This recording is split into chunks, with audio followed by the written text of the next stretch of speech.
thought Sister Sherry could have went on and went on. Because she keeps saying she don't know if God has called her, but I don't know why she's the only one that's confused. But I thank God for her today. I thank God for each and every one of you. On Friday, I was so nervous. I went back home, and they had told me it was 9 speakers. We were to prepare for 15 minutes. And then when I got there, they said 10 minutes, and I just got so nervous that I didn't know how I was going to do all that in 10 minutes. And I got up and didn't thank God for nobody. I just went right into it. I said, I'm so nervous. And blah, blah, blah, blah. So today I want to thank God for my mom. My mom came out on Friday. I forgot to thank God for my mother. I thank God for my beautiful family. My children are here. My lovely husband is here.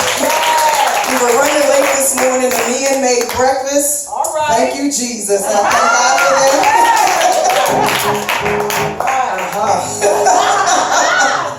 So I thank God for them. I thank God for each and every one of you.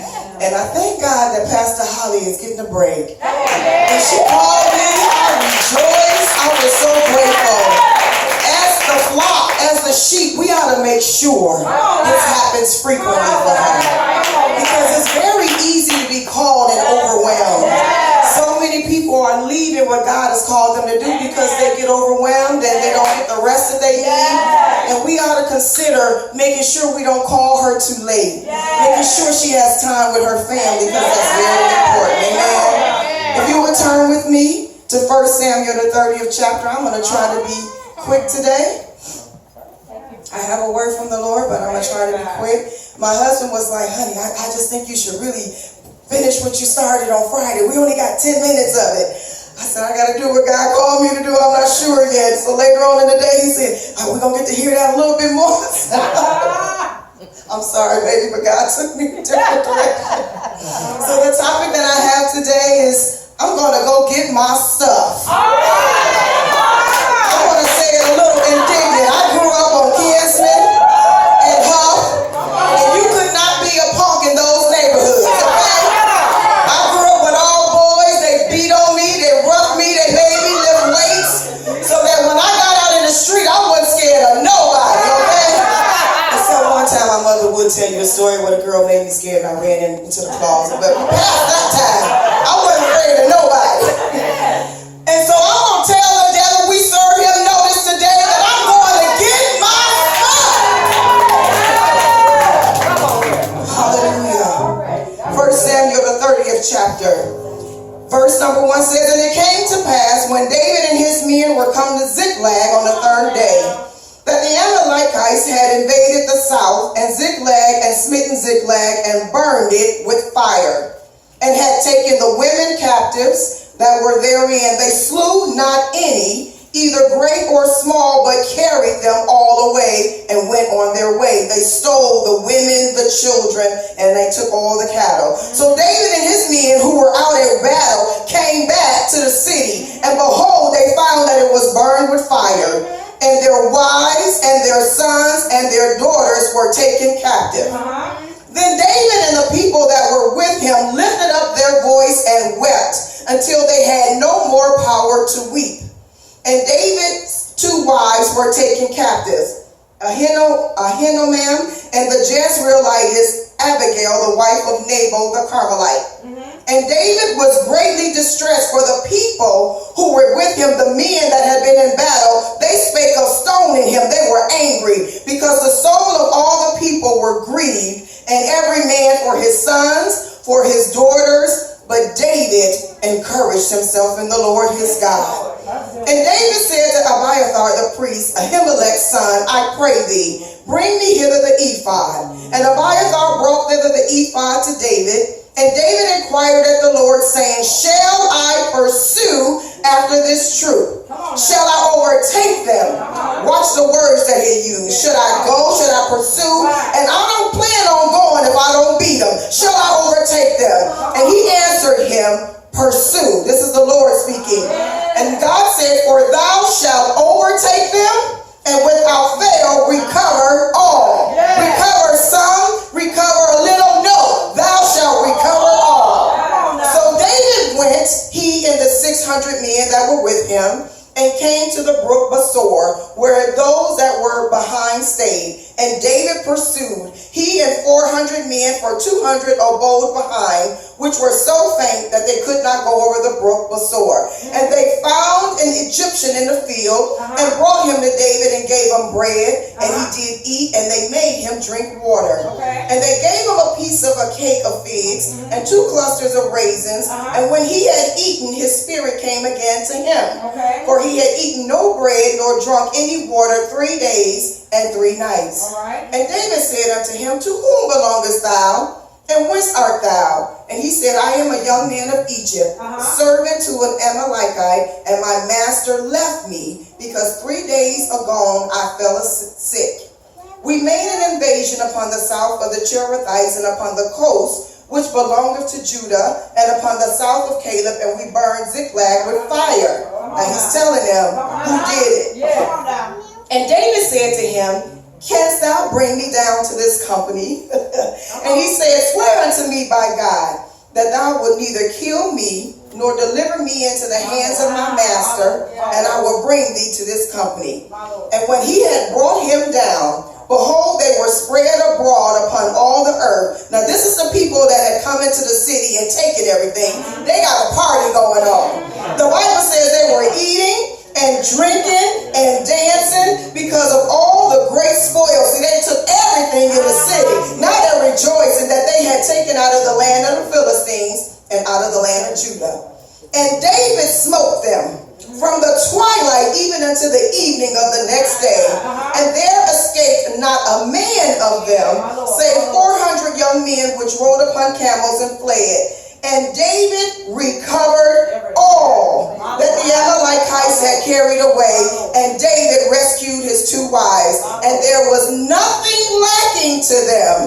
There was nothing lacking to them, neither small nor great, neither sons nor daughters, neither spoil nor anything that they had taken to them.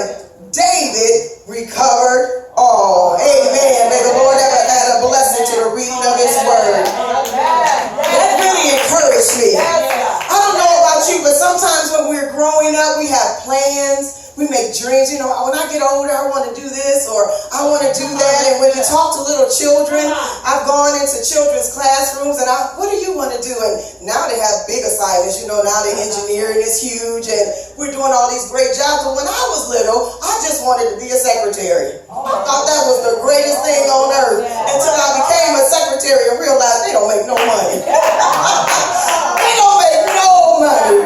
They do all this hard work for their bosses to shine. But you know, as we're growing, we encourage our children. We find out what are their gifts, and we try to, as parents, point them in that direction. For instance, my daughter has a gift of music, so we're trying to point her in that direction. So does my son. So we try to encourage them. No, don't go opposite of what your gifting is, because truly the gift is from God. And where your gifting is, when you perform in your gifting, it doesn't even feel like you're working. You're so compassionate about it, it doesn't even feel like you're working. So when I go to work every day as a nurse, I wanted to be a nurse for so long, and I flunked out of nursing school twice. And then I became a secretary for 1 million years, and God allowed that thing to come back. And I told the Lord, I said, I didn't flunk out of nursing school because I was not smart. I was not sacrificing. So some of the things your children need to do, they really need to read a lot and study a lot and sacrifice. Nursing is one of those things. So after failing twice, I rethought it. And when God allowed me to go back, I said, Lord, if I have to quit my job, I'll quit my job. If I have to be a stay-at-home mom, whatever sacrifices I have to make, I'm going to make them because I want to finish. And now that I'm a nurse, when I go to work, doing nursing doesn't feel like work to me. Even when I worked in the hospital, it feels like work, but it doesn't feel like work to me because it's something I enjoy doing. That's right. So David has his family, and when he's off the war, when he comes back, everything he has is taken. And so I thought about today, sometimes decisions that we make as we're going through life, those dreams, those aspirations, those things we hope to become, those plans, they fall by the wayside. For some people, it's teenage pregnancy. pregnancy. I didn't plan to get pregnant as a teenager, but that threw me off my course. For some people, it's a bad relationship. You know, he started off as a Prince Charming, but I didn't think it would end this way. It takes me off my course. For other people, they get married and they get divorced. And if nothing else wrecks your life, divorce will. And so we have things that we desire to do, but sometimes we get taken off our course. I was reminded about a situation. Do you guys remember the story about Johanna Orozco years ago in Cleveland? Johanna Orozco was a 16-year-old Puerto Rican young lady who fell in love with a young man at her school. They were like high school sweethearts. They dated for about a year and a half. About a year and a half, everything was great. Then he started to beat her. And she would break up with him, and then he would threaten her. He would threaten her family. She'd go back with him. He'd beat her, and she'd break up. And they did this thing for a while. So finally, she got the wherewithal to leave him for real. And back then, they had MySpace. Y'all remember MySpace before we had all this internet and all that? She deleted him off of her MySpace. And when she deleted him, it infuriated him. And he came to the house one night and raped her at knife point. When he finally left her, she told a teacher the next day and he was arrested. And so when he got out of jail 4 days later after raping her, because the detention center was overcrowded, he made a plan in his mind that he was going to kill her. Because you've heard the saying before, if I can't have you, can't nobody have you. So he went to her home with a black mask and a shotgun. He waited for her to come out of her house, and when she came out and got into the car, when she tells the story, she says she saw an image coming from the left in all black, and she said, all I did was connect my eyes to his eyes. All she saw was his eyes. And the next thing she says, everything else went blank. He shot her face almost totally off. I believe y'all don't remember this. A neighbor heard the gunshot and ran, and the neighbor says, I have never seen so much blood and facial fragments. She said, I don't ever want to see that again. The neighbor couldn't get through to 911, so she rushed her to Metro Hospital. When she got to Metro, the doctor said they were surprised that she was even alive. Because he blew off her face, the first thing that should have happened was her airway should have been closed off. But God. The surgeon that came to take care of her did a 13-hour surgery to repair her chin and her jaw. And she had additional, I think, probably close to another 20 surgeries to reconstruct her face. It had blown off her lip, her jaw, all of that, her neck. By a man who she once thought was her Prince Charming. Come on now.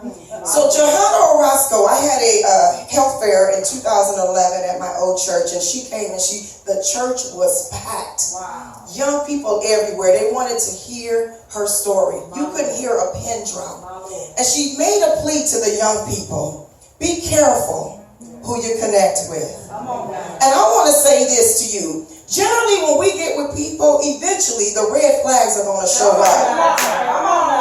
But sometimes as women, we ignore them. Why? Because somebody's giving us attention or doing things for us that no one has done for us for a while. So, they're going to get better. They love me. Well, let me tell you, if somebody's knocking you around, they don't love you. They don't love you. And so I want to say something. One of my friends told me, when a person shows you who they are the first time, believe them. Come on now. Because of what happened to Johanna Orozco, her whole life changed.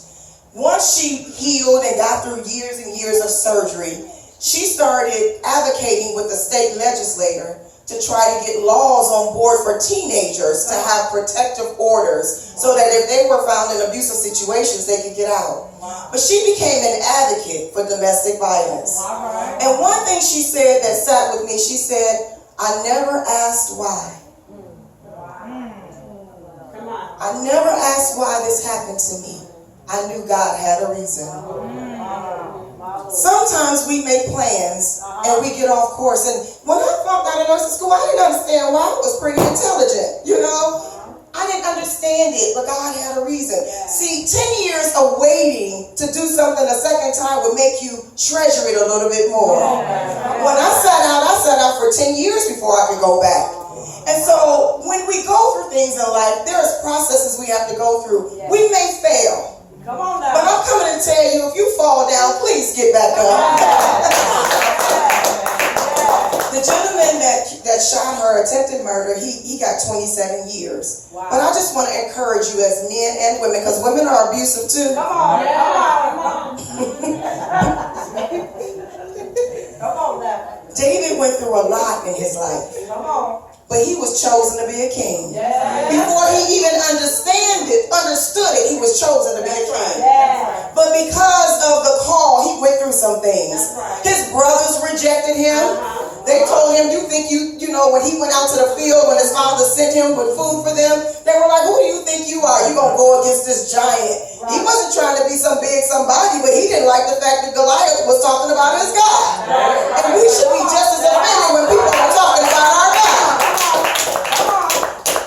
He went through rejection from the family. Have you ever been there? Then he went through rejection from the king that he was the armor bearer to. Because God took the kingdom from Saul and gave it to David. And Saul began to hate David. So now David is on the run. Everything that Saul gave David, his daughter, he took her back too. How would you feel when God has told you you're supposed to be a king and you sleeping in caves? Come on now. My God. Things don't always go the way we think they should. But keep pursuing your dreams. Keep pursuing those things that God has told you that He is going to bring forth in your life. Look at the devil wants us to feel defeated. He wants us to feel like, oh, I went through that relationship because I chose that individual. Something's wrong with me. Something was wrong with me at that time, but I'm through that. And the devil should have killed me when he had a chance, when I was depressed, when I felt down and out, when I felt like nothing. That's when he should have killed me. But now that I'm in my right mind and I know my Savior lives, He can defeat me now. Hallelujah. Yeah, that was a mistake I made back then, but I got all power now. I'm doing more than victory. I will not be defeated. I plan on going and getting all my stuff back. Everything that was taken from me, I plan on getting it back. There were times, hallelujah, when God would tell us, you know, you're going to do this or you're going to do that. Boy, people prophesy to you and you like, okay. I don't see that happening. When is that going to happen? They'll tell you, you know, you're going to the nations and I can't even go across the street without having a problem. So go with me to Genesis 14. My Lord. Yes, God. Remind you about a story very familiar. Yes. Remember when God called Abram away from his country, away from his people? Because sometimes God got to get you away from your people. Because your people will lead you astray. They'll tell you, well, you ain't got to do all that. It doesn't take all that. You don't know what it takes for me to be saved. So God called Abram away from his family. That was the first test. Will you obey me? And when Abram did go away, the only people he took was his wife and he took his nephew Lot. Well, that Lot was a character. Did I not tell you be careful who you were hooked up in a relationship with? So the Bible says that their herdsmen got into a fight. And Lot, he told Lot peaceably. Abram was like, well, you know, we got all this land. You choose what land you want. The Bible says Lot pitched his tent towards Sodom and Gomorrah. Homosexual kingdom. He got as close to the city as he could get. Okay? Now Abram's over here being blessed, and Lot's over here, they partying, acting all crazy, doing what we see today. Come on now. So the Bible says that a war went on in chapter 14. Now Abram's over here doing his thing with his family. But God is with him, right? Because he's obeying God. The people come back to Abram and tell him that they are at war and they have taken Lot, your brother's son. So in verse number 11, it says, and they took all the goods of Sodom and Gomorrah and all their victuals and went their way. And they took Lot, Abram's brother's son, who dwelt in Sodom, and his goods, and departed. And there came came one that had escaped and told Abram the Hebrew, for he dwelt in the plain of Mamre, the Amorite, both brother of Eshcol and brother of Aner, and these were confederate with Abram. And when Abram heard that his brother was taken captive, he armed his trained servants, born in his own house, 318, and pursued them unto Dan. And he divided himself against them, he and his servants, by night, and smote them, and pursued them unto Hobah, which is on the left hand of Damascus. And he brought back all the goods, and also brought again his brother Lot, and his goods, and the women also, and the people. Come on now. Amen. Come on. So sometimes we get off track.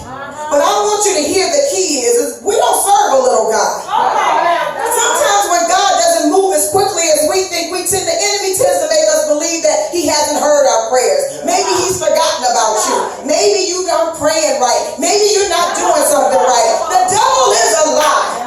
But God does not answer our prayers all the time overnight. Sometimes he's trying to see, do you trust me? Do you know that I am able? Do you believe I'm able? Yes. You may know it, you may read about it, but do you believe I'm able for you? Yes, God. Yes. But God sent me to tell you, not only is he able, but anything you think you have lost, if you trust him, he will allow you to go and get it all back. Sometimes we get stressed out, and if you like me, when you're stressed, you eat. Eat. That's why I try to chart early, because if I'm up late at night charting, I'll be so sleepy that I gotta go eat something to keep me up. I gotta go eat something. Every 5 minutes putting something in my mouth, that's a sin. Before you know it, I used to be a pretty size 6. I had my son, after I had my son, that breastfeeding did me good. I got back down into all my clothes. I was cute. But I got to eat. Went to school. When I went back for my degree, I about gained 25 pounds on the first night. Every time that teacher told me what was required of us, I went back to the vending machine. I just ate. Then I went back for the bachelor's. I ate and gained another I said, I need to lose the last 25. Gain some more. Before you know it, a pretty size 6 is a 12 knocking on the floor table. And you know, when you start gaining, you gain ailments. Come on. But the Bible, the physicians want you to think that you are sentenced to life on blood pressure medicine, on diabetes medicine, on medicine for this, on medicine for that. You are not. I am confident when I lose them so pounds I gained, I'm going to get off all my blood pressure medicine. I believe that. When I was rocking 126 pounds, although I don't want to go that low, but when I was 126 pounds, I had a perfect 120 over 80 every time I went to the doctor. But when you gain weight, then you begin to have joint problems. Then you begin to have other ailments, kidney issues and heart failure, diabetes. Yes. But you know what? We don't seem to have the stick-to-itness enough to get it off. Yes. Come on. It does not fall off, just like it didn't jump on all in one day. But we lose our good health because of stress. I met a lady the other day at work, and she told me when her husband leaves her, Sherry, for 2 hours, she gets stressed. And she said, if he don't hurt me come back, I start crying. And she was like, I get so anxious, and I wanted to lay hands on that lady so bad. But she has a full-blown anxiety attack. And I'm like, your husband can't be gone too. Most of us be happy when our husbands leave for 2 hours. Not me, honey.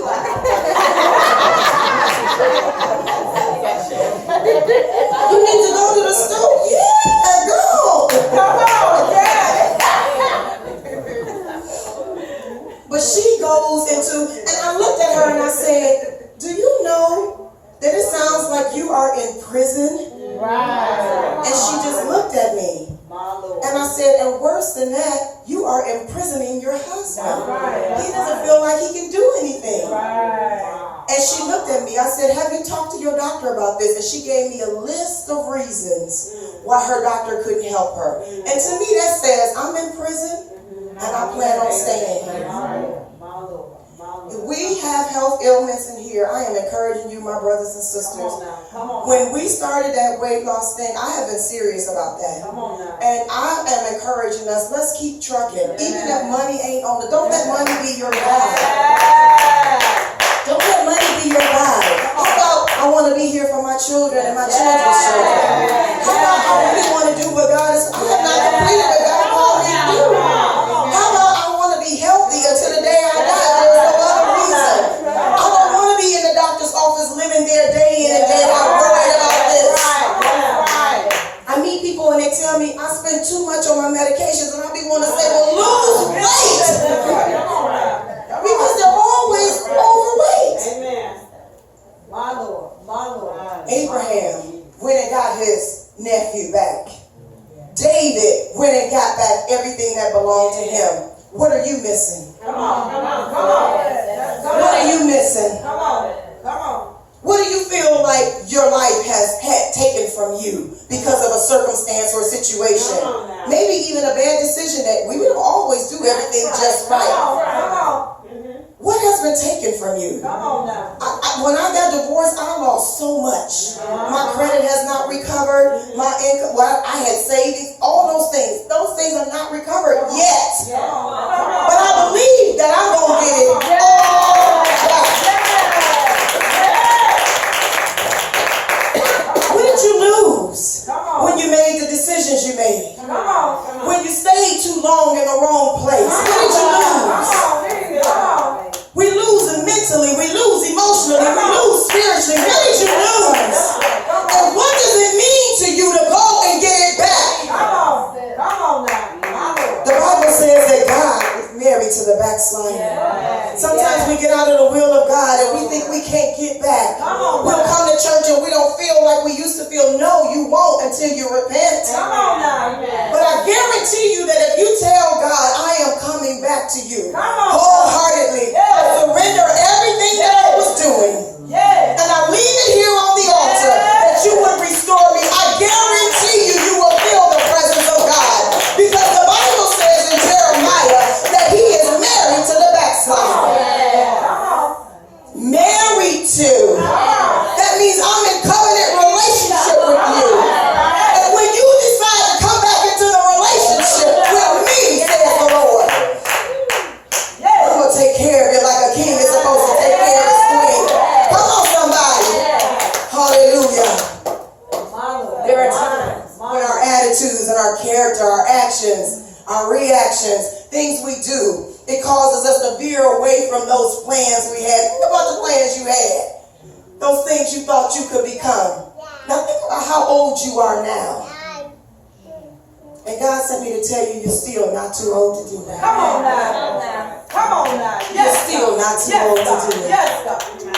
Yes, God. You might need to go back to school. Come on now. You're still not too old to do that. Come on now. You might be trying to repair a marriage that's been on the brinks. God is able to do it. My Lord. You don't know as a single parent, how am I going to do this? Yeah. There are days you don't know where the food is going to come from, how the bills are going to get paid. God sent me to tell you, he's able to do it. Yeah. He's able to do it. He is married to you. Yeah. It is his desire to bless you. It is his desire to give you back everything that the enemy has taken. Come on. Yes. So I just came to encourage somebody today. Yes. Thank you, Lord. Yes, God. If you have dreams, you have ambitions. I told my son the other day, chase them. Don't let them out your viewpoint. Don't live without them. Make it so important to you that nothing else matters. Don't let another human being come before that. Don't let another thing distract you from that. Don't let your friends pull you out when you should be studying. Stay focused. I got my dreams ahead of me.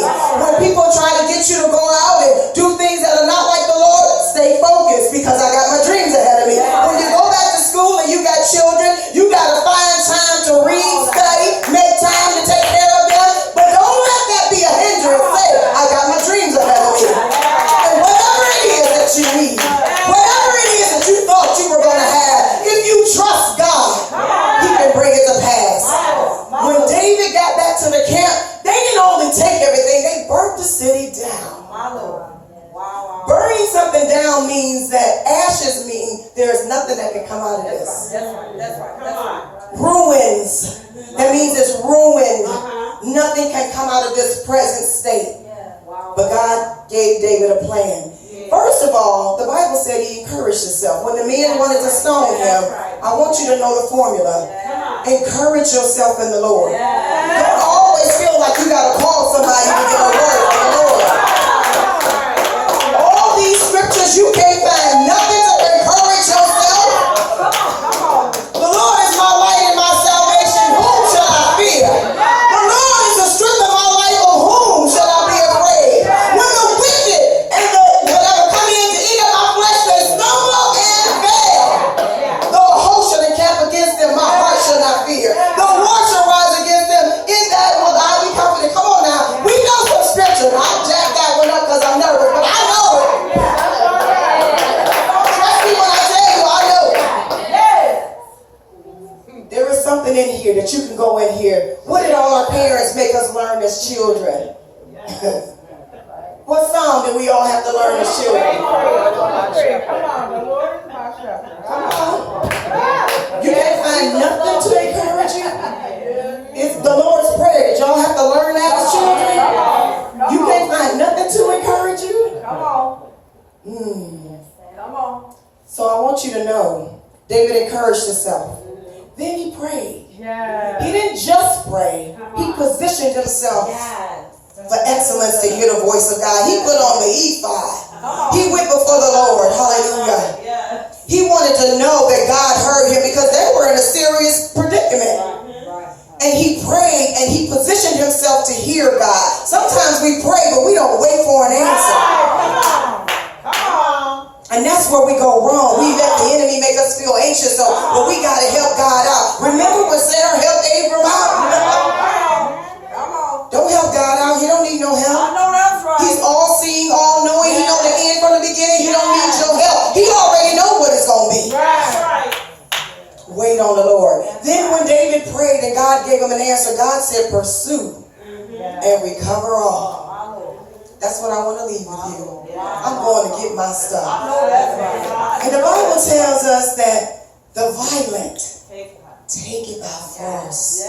That means you're going to have to do something. You're going to have to fight sleepiness sometimes to study the word of God. You're going to have to fight your flesh sometimes to fast unto the Lord. You're going to have to fight being out with friends and people sometimes in order to attain the presence of God. You saying something. My Lord. You feel like, wow, I can't never do this or I can't never do that. But to be where God might need you to be, you might not need to be with them.